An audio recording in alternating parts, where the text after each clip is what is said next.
named y'all's Ed Block Courage Award winner. And I just wanted to ask you what that means, just knowing everything that he's been through on and off the field this season.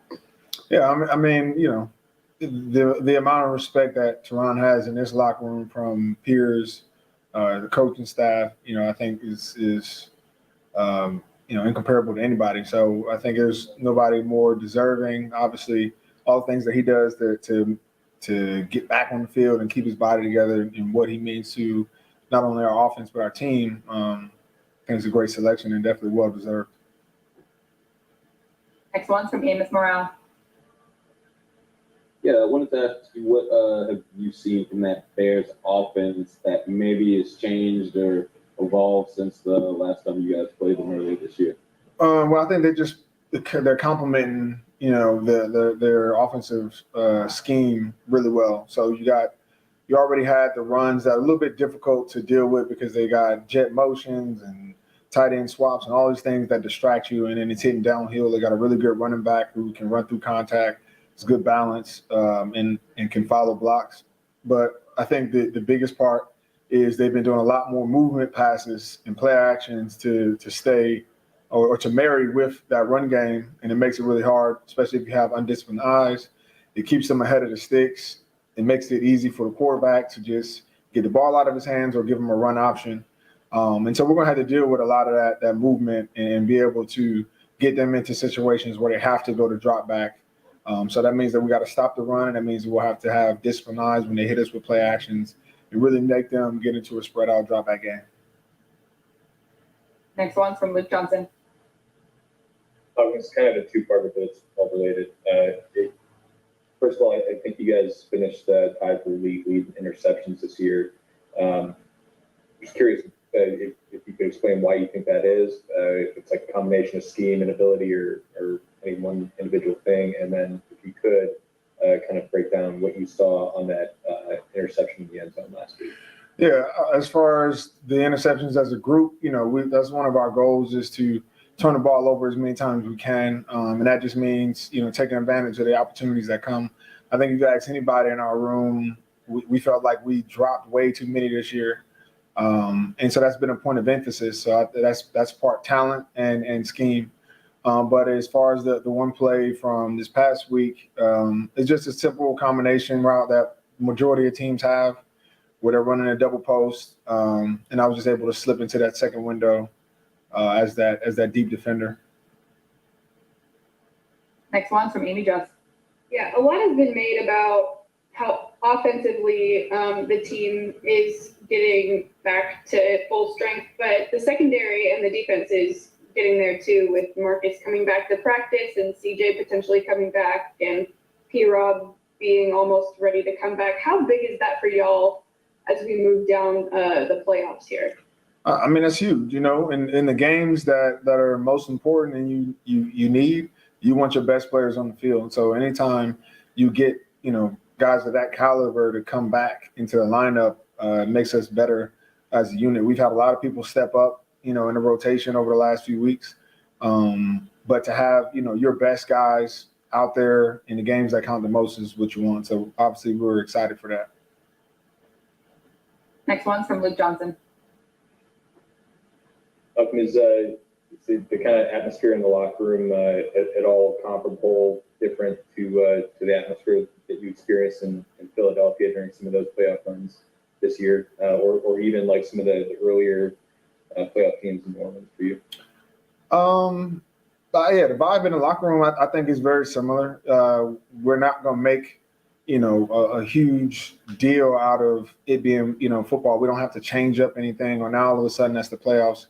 We do something special. It's like, no, just do what you've been doing better and do the simple things better than everybody else. The game, I said this many times, and this is what I always tell people around the playoffs and things like that, is that the game is the same. The rules are the same. The field is the same. The football is the same.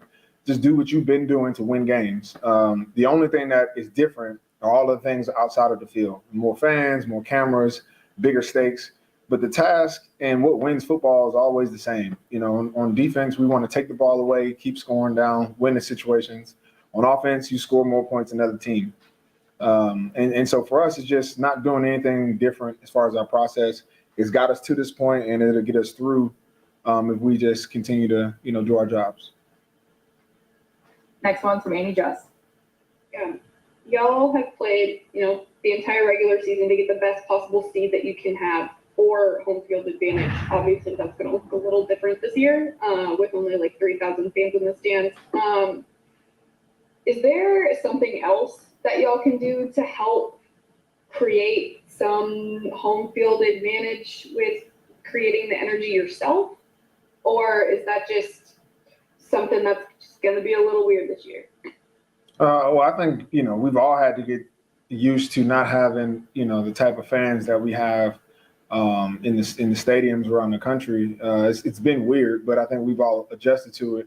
And, the Superdome in particular has always been a place that has created a really definitive home field advantage when it comes to noise.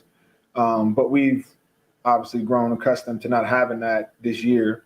And so, yeah, it's on us to create the energy, but we feel like we play with a lot of juice. We got enough guys to create the energy, and the way you create that energy is you play well. When you execute and you're making plays, it's easy to create that momentum. But no, we won't have, unfortunately, our crowd behind us like we normally do, but I think we'll be fine. Next one's from Rod Walker.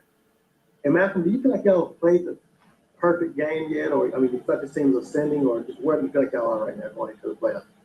I don't know if I believe in a perfect game, but, I think we've played some complete games this year.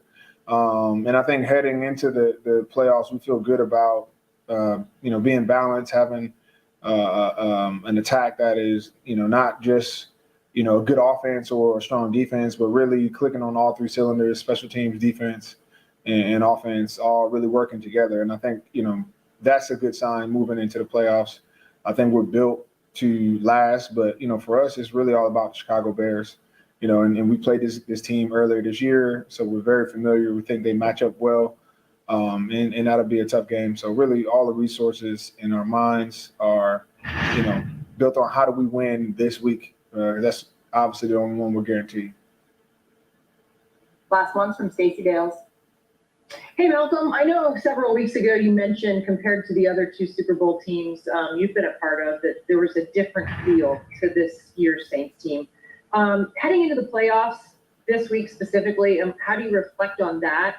And how does this sort of week feel different than other teams you've been a part of in the playoffs?